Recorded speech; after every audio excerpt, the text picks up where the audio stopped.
राम विमुख संपत्ति प्रभुताई, जाय रही पाई बिनु पाई।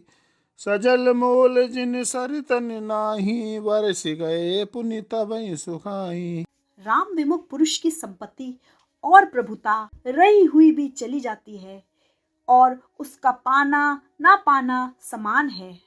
जिन नदियों के मूल में कोई जल स्रोत नहीं है, अर्थात जिन्हें केवल बरसात का ही आसरा है, वे वर्षा बीत जाने पर तुरंत ही सूख जाती हैं। हनुमान जी को बुद्धिमताम वरिष्ठम कहा गया है। रामायण में स्वयं श्री राम भी बार बार इनके भाषण चातुर्य एवं बुद्धि कौशल पर चकित होते हैं। नैमिषारण्य में स्थित चक्र तीर्थ के बाएं ऊंचे टीले पर लगभग 500 मीटर की दूरी पर 21 फीट लंबे दक्षिण मुखी श्री हनुमान जी का विग्रह स्थापित है। आज से लगभग 5500 वर्ष पूर्व पांचों पांडव द्वारा पातालपुरी हनुमान मंदिर स्थापित किया गया था, जिसका वर्णन स्कंद पुराण में भी है। वनवास के समय पांचों पांडवों ने यहीं रहकर हनुमान जी की पूजा अर्चना की थी। वर्तमान स्थापना हनुमान जी महाराज की पांडव कालीन है।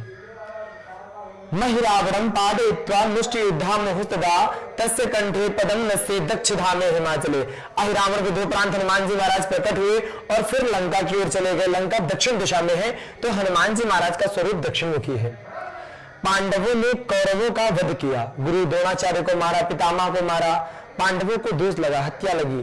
भगवान कृष्ण ने कहा, यदि तुम नैमिषारण्य की धरा पर तपस्या करोगे, तपस्या के प्रभाव से कोई सोमावती अमावस्या पड़ती है, तो आदि गंगा मां गोमती में स्नान करोगे और चक्र तीर्थ में मार्जन करने से, क्योंकि ये सतयुग का तीर्थ है, सतयुग है नैमिषारण्य, आप चक्र तीर्थ में मार्जन करोगे तो निश्चय ही आप पापों से मुक्त हो जाओगे। तो एक पाए दे भुजा उठाए रवि चितवई सन्मुख मन लाए। पांडवों ने यहाँ पर 12 वर्षों तक तपस्या किया, परंतु यहाँ पर कोई सोमावती अमावस्या ही नहीं पड़ी। पांडवों को क्रोध आ गया, उन्होंने श्राप दे दिया कि जाओ कलिकाल में तुम बारंबार पड़ोगी, यानी कि कलयुग में, जिसमें नाना प्रकार की जातियां स्नान मार्जन कर अपने पापों से मुक्त हो जाएंगी। माना जाता है कि यदि कोई सोमावती अमावस्या के दिन कोई मनुष्य कोई भी आदि गंगा मां गोमती में स्नान कर लेता है, तो उसके युग युगांतर कल्प कल्पांतर के पाप क्षण भर में नष्ट हो जाते हैं। मंदिर परिसर की शुरुआत में श्री हनुमान यज्ञशाला व 5 पांडव किला मंदिर मौजूद है। यहाँ श्री कृष्ण सहित पांचों पांडव व द्रौपदी जी भी विराजमान हैं। मंदिर के निकट एक शिव मंदिर भी है, जहाँ शिव जी सपरिवार विराजमान हैं। आप जिस स्थान पर विद्यमान है, इसका संपूर्ण नाम हनुमानगढ़ी पास पांडव किला है। बंधु समेत जब अहिरावण ले रघुनाथ पाताल सुधारो। जब राम जी और लक्ष्मण जी को अहिरावण पातालपुरी में बलि देने के लिए चुरा ले गया था, जाए सहाय भयो तब ही अहिरावण सैल समय सारो। हनुमान जी महाराज पातालपुरी में गए हैं, अहिरावण का वध किया है और फिर इसी भूमि से उद्भव हुए हैं। ये स्वयंभू विग्रह हनुमान जी महाराज का। जो भी भक्त मंगलवार को या शनिवार को चोला सिंदूर अभिषेक कराते हैं, उसके बाद 5 आहुति डालते हैं। 5 आहुति का इसलिए विधान है कि 5 पांडव ने एक एक आहुति डाल के 5 आहुतियों का प्रधान है। एक आहुति धर्मराज युधिष्ठिर ने डाली थी, दूसरी आहुति महाबली भीम ने डाली थी, तीसरी आहुति अर्जुन ने डाली थी, चौथी आहुति नकुल और 5वीं सहदेव ने। इसलिए 5 आहुति का विधान है, अखंड यज्ञ है। 5 पांडव मोक्ष के लिए यहाँ पर तपस्या किया है कि उनकी मोक्ष गति हो जाए। ये ना भी गया है नैमिषारण्य। यहाँ से जो भी व्यक्ति दान धर्म पुण्य जप तप करता है, उनके पितरों की उदर पूर्ति होती है।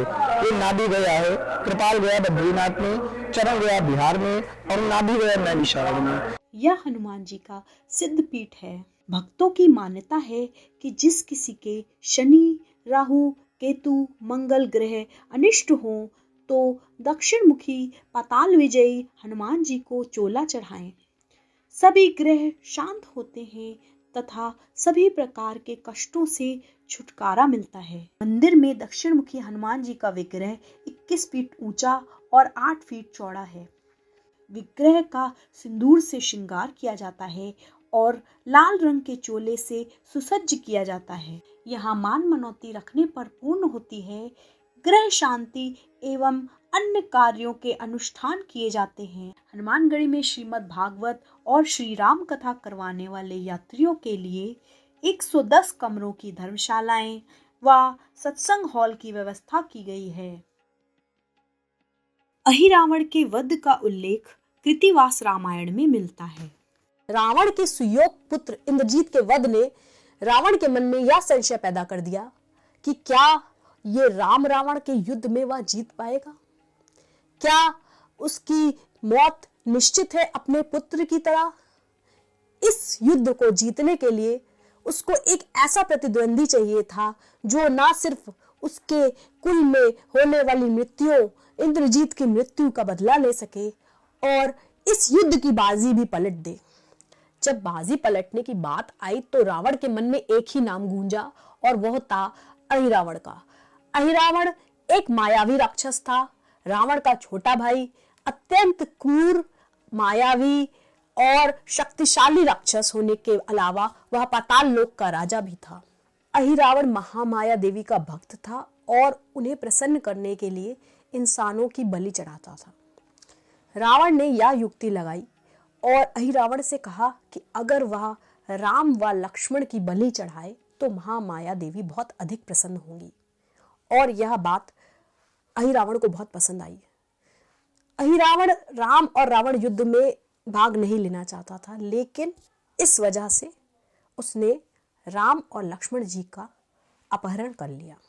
उसने विभीषण का रूप धरा और राम जी और लक्ष्मण जी का अपहरण कर लिया। जब राम जी और लक्ष्मण जी का अपहरण हो गया तो पूरे शिविर में खलबली मच गई, सब लोग परेशान हो गए। तब विभीषण ने यह बताया कि अहिरावण ही मेरा रूप ले सकता है, वही मेरा रूप धर सकता है, तो यह अहिरावण ही है। और गुप्तचरों से भी उसको यह खबर मिली थी कि अहिरावण ऐसा कुछ करने वाला है। हनुमान जी ने उनसे प्रश्न किया कि पाताल नगरी क्या जगह है। विभीषण ने बोला, पाताल नगरी बड़ी ही विचित्र जगह है, यहाँ पे सब कुछ उल्टा पुल्टा होता है। वहां समय की गति और जीवन की गति विपरीत चलती है। वहां जीवन की शुरुआत मृत्यु से होती है।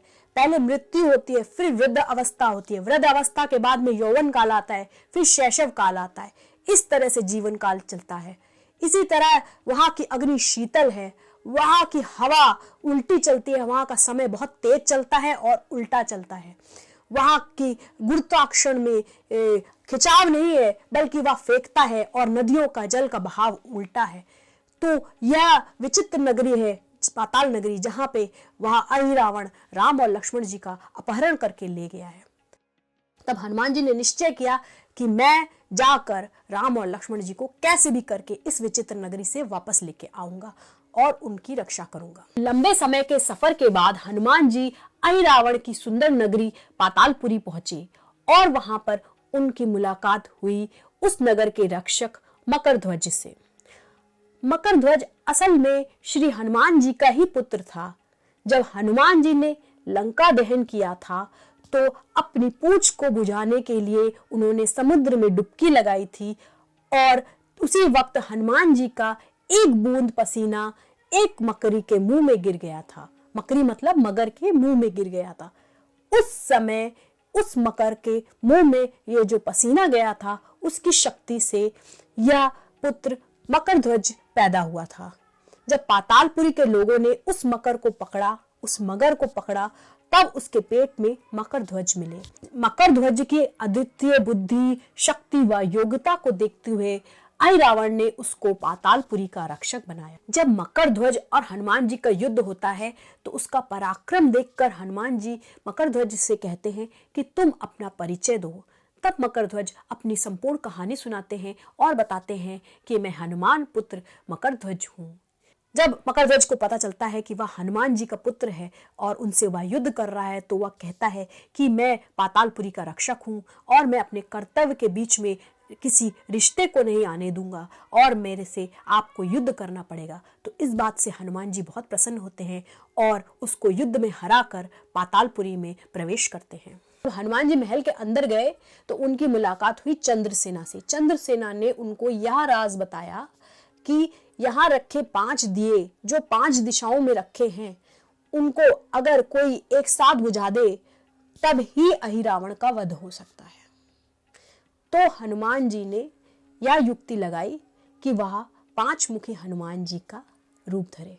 तो हनुमान जी ने पूरब में हनुमान मुख रखा, वराह मुख उन्होंने दक्षिण की तरफ रखा, गरुड़ मुख उन्होंने पश्चिम की तरफ रखा, उत्तर में उन्होंने नरसिंह मुख रखा और हयग्रीव मुख उन्होंने ऊपर की तरफ रखा। और उसके बाद में एक साथ फूंक मारी तो 5 के 5 दिए बुझ गए।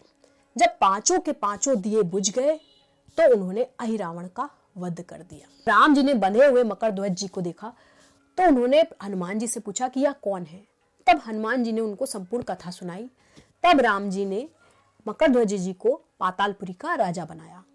उसके उपरांत हनुमान जी ने राम जी और लक्ष्मण जी को अपने कंधे पे बिठाया और वह पातालपुरी से सीधे नैमिषारण्य में प्रकट हुए।